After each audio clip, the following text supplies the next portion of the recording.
Ayan. Totoo na ang aking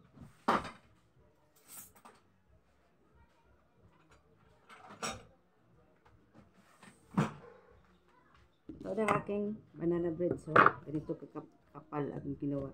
Oh, malaki. Ito ay mga kalahating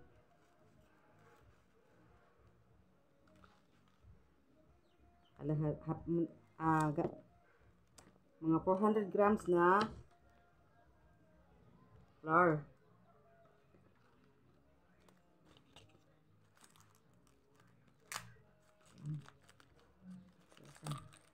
Kaldero.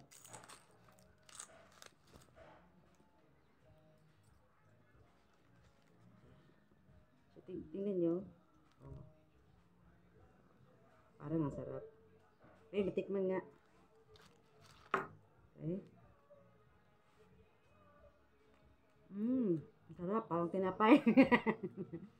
Galing guys. Ayun na. Sakto naman pala akong timpla. So, wala nang measuring. Sakto yung aking timplada. So, ayan na guys. Ito yung aking banana bread. Parang photo binyan, oh. Ayan. So, wala akong nilagay dito na margarine kasi less oil tayo. Ayan. Egg to egg. Ayan.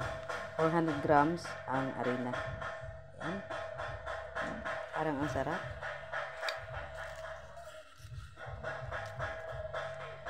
Tutong-tutong ang gusto ko eh.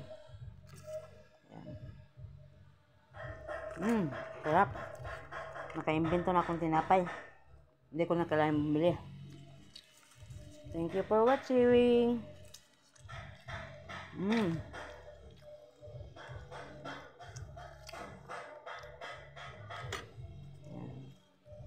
Sarap. Yun lang ako nakagawa ng ganito. Oh.